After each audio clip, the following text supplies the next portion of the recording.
saudara-saudara yang memegang kitab itu dalam bentuk bahasa Indonesia, setiap hari Anda genggam, bahkan ada di rumah Anda, tapi Anda tidak mau pelajari dengan tekun bahwa Paulus ini pernah bertaubat dari mengajarkan ajaran Kristen. Kisah Para Rasul 21 nomor 15 sampai nomor 26. Saya bacakan ya, supaya ini pelajaran buat kita semua nih. Sesudah beberapa hari lamanya tinggal di Kaisarea, berkemaslah kami lalu berangkat ke Yerusalem. Bersama-sama dengan kami turut juga beberapa murid dari Kaisarea. Mereka membawa kami ke rumah seorang yang bernama Manason. Ia dari Siprus dan sudah lama menjadi murid. Kami akan menumpang di rumahnya. Ketika kami tiba di Yerusalem, semua saudara menyambut kami dengan suka hati. Pada keesokan harinya pergilah Paulus bersama-sama dengan kami mengunjungi Yakobus. Semua penatua telah hadir di situ. Paulus memberi salam kepada mereka, lalu menceritakan dengan terperinci apa yang dilakukan oleh Tuhan di antara bangsa-bangsa lain oleh pelayanannya. Mendengar itu, mereka memuliakan Tuhan. Lalu mereka berkata kepada Paulus, "Saudara, lihatlah, beribu-ribu orang Yahudi telah menjadi percaya dan mereka semua rajin memelihara hukum Taurat.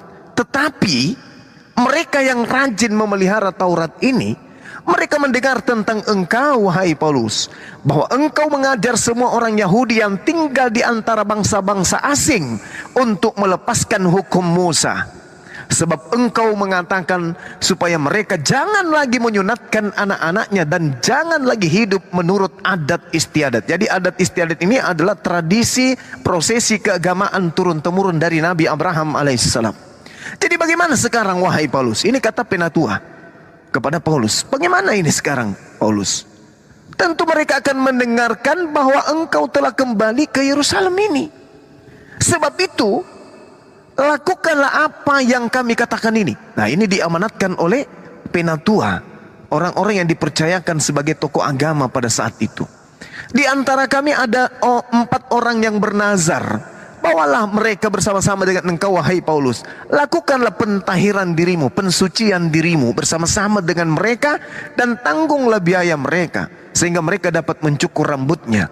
Maka semua orang akan tahu bahwa segala kabar yang mereka dengar tentang engkau itu adalah kabar bohong, kabar yang tidak benar, melainkan bahwa engkau, wahai Paulus, tetap memelihara hukum Taurat di antara orang-orang asing. Datar selanjutnya mengatakan apa? Tetapi mengenai bangsa-bangsa lain yang telah menjadi percaya, sudah kami tuliskan keputusan-keputusan kami, yaitu mereka harus menjauhkan diri dari makanan yang dipersembahkan kepada berhala, dari darah dan dari daging binatang yang mati dicekik dan percabulan. Pada hari berikutnya, Paulus membawa orang-orang itu serta dengan dia, dan ia mensucikan dirinya, mentahirkan dirinya bersama-sama dengan mereka. Lalu Paulus masuk ke dalam bait suci untuk memberitahukan bila mana pentahiran akan selesai, dan mempersembahkan dan menyatakan persembahan akan dipersembahkan untuk mereka masing-masing. Ini jelas nih, Paulus bertobat dari mengajarkan ajaran Kristen. Dia mempersembahkan persembahan. Kalau orang Yahudi mempersembahkan persembahan, tentu persembahannya itu yang diperintahkan kemudian oleh Nabi Musa, yang tertera di dalam Imamat 1 nomor 2. Itu jelas itu. Apabila orang Israel ingin mempersembahkan persembahan kepada Tuhan, perintahkan kepada mereka agar mempersembahkan persembahan dari hewan ternak, yaitu domba, kambing, sapi, lembu. Paulus bertobat. Beliau kemudian masuk ke dalam bait suci. Beliau kemudian mentahirkan dirinya. Beliau kemudian mempersembahkan persembahan kepada Tuhan. Nih jelas satu perikop. Apa orang Kristen nggak pernah baca ayat yang ini kali ya? Pendeta tidak ngajarkan, akhi. Karena kapan dibacakan ini perpuluhan bubar. Berarti ini data yang menyatakan bahwa Paulus bertobat dari jalan yang salah, ya kan? Iya, betul. Karena di situ dikatakan, oleh karena itu. Jadi bagaimana sekarang? Tentu mereka akan mendengar bahwa engkau, Paulus, sudah datang di tengah-tengah Bani Israel ini, orang-orang Yerusalem ini. Sebab itu lakukanlah apa yang kami perintahkan. Tuh, lakukan apa yang kami perintahkan. Apa itu? Di antara kami ada orang yang bernazar, bawalah 4 orang ini bersama dengan engkau, lakukanlah pentahirannya bersama-sama dengan mereka, dan tanggung biaya mereka sehingga mereka dapat mencukur rambutnya. Maka semua orang akan tahu bahwa segala kabar yang mereka dengar tentang engkau sama sekali tidak benar, melainkan bahwa engkau tetap saja memelihara hukum Taurat.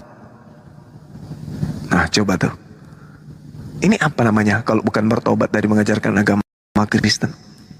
Lalu kemudian kita lanjut di data selanjutnya, ketika dia ditangkap, kemudian Paulus ditangkap. Ketika masa 7 hari itu hampir terakhir, orang-orang Yahudi yang datang dari Asia melihat Paulus di dalam bait Tuhan, lalu mereka menghasut rakyat dan menangkap dia. Kenapa? Karena ini orang-orang Yahudi yang datang dari Asia tahu kalau di luar sana ini orang sana ganas.